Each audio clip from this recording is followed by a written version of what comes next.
In our previous video, we have used copy job for data ingestion. In this, we will use another tool within another Fabric item within Fabric, the data pipeline. Let's create a new pipeline. You can go and watch our previous video on copy job. We have a few videos on that, and in this one, we will just use a copy activity to ingest a CSV file into our lakehouse as a table. So once you create a data pipeline, you'll have this page where you can have a start with a pipeline activity or with the copy data assistant. You can have the templates. So these are the templates that's available. If you have, if you know which template will suit you, you can use it from here. For example, if you want to do delta copy from a database, there is one template that's available.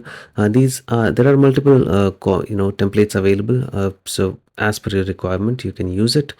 It will only require you to create connections, and you can use that connections within the template. For example, if I click on this one, click next, it will tell me to just select the connections for each, the database, the source, and the destination, etc. In this case, we will just be using the copy data assistant. We need to use some sort of authentication. So in this case, what we're going to do is we'll create the workspace identity. We'll assign the permissions for workspace identity and then use that to do our data ingestion. As our source, you can see there are so many connectors. You can select either from here, or if you know what your data source is. For example, for me it's in Azure storage account as a data lake, so I know where to find it. I will go here, and to get the connection string, I'll go to my storage account.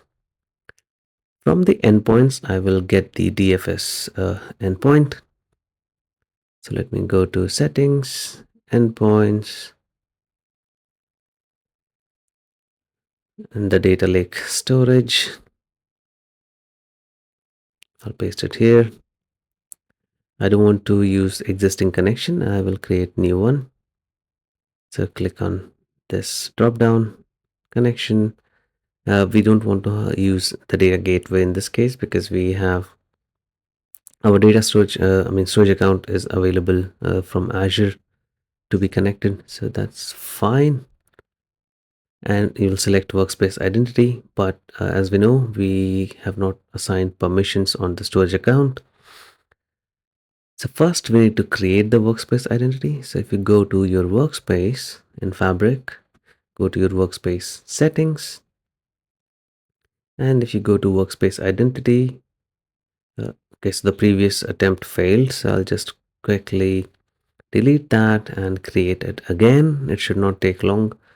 And once I create it, it will create a service principal or an identity within my Entra with the name of this workspace. I can copy this ID as well. It will be quicker for me to assign permissions. Let's head back to storage account, access control, add roles, and in our case we'll go for least privilege, so that should be our storage blob reader. Storage blob data reader, that should be enough because we just want to read files from the storage account. Click on next.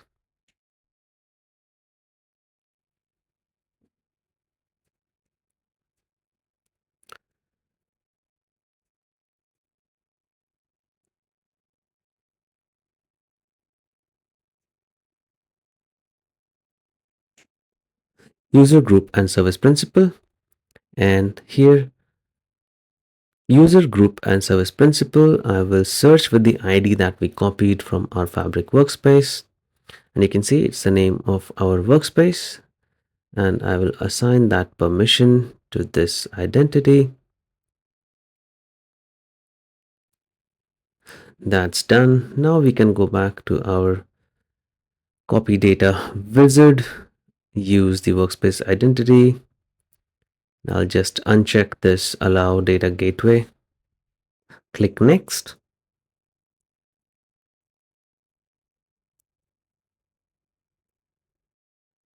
Now select the container where your CSV file is. It's in raw. The file is called currency.csv. Let me select that.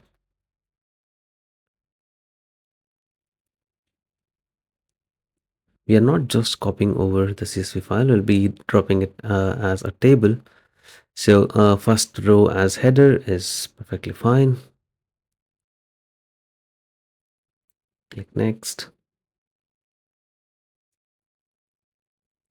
Destination is our lake house, the bronze lake house.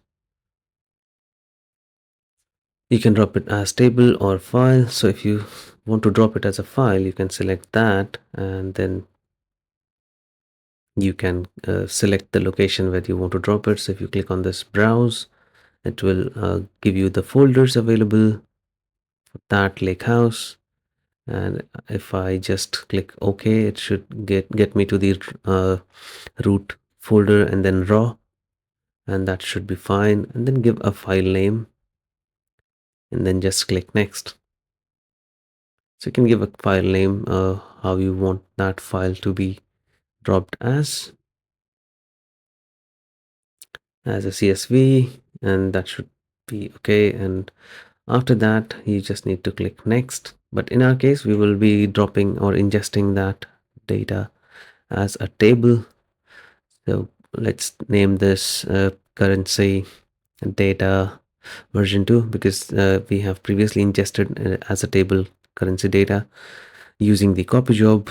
So we want to have this one as a version 2. That is fine. You can change the name of the columns and the types, but we are fine with this for now. Click next.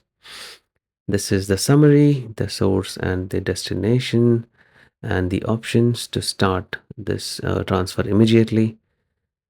Click create, and that should do the job. It should start running, and the data should be ingested once this run is succeeded. It should not take long as the file just has 163 records or rows. Should be fairly quick.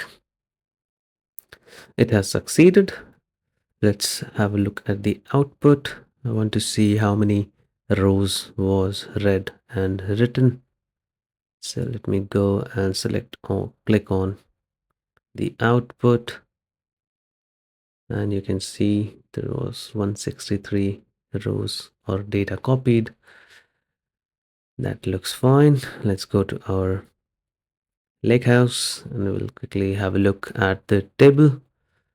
There is one unidentified, so let me refresh this.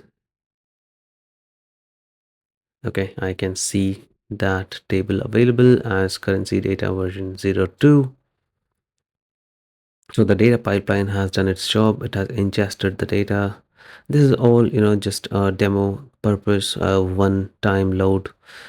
You want to make it robust, then you'll have to create pipeline in a very enterprise way, where you have a dynamic naming conventions and everything.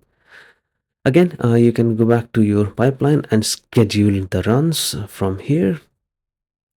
If you want it to run overnight, just select it as daily and give it the time, and that should make it run every night as a batch job. So if the file name, if every day that gets dropped as a new file and gets wiped or overwritten, then you can keep copying it or keep appending it or overwriting it. And again, this is just a demo. In organizations, you will have different requirements and you'll have to deal with it in a different way, but this is just to show what can be done in a data pipeline. Once it is copied, once the data is copied, you can do some transformations. For that, if you have a notebook, then you can just create this, add this activity, notebook activity, and within the notebook you can select the notebook that is doing your transformation.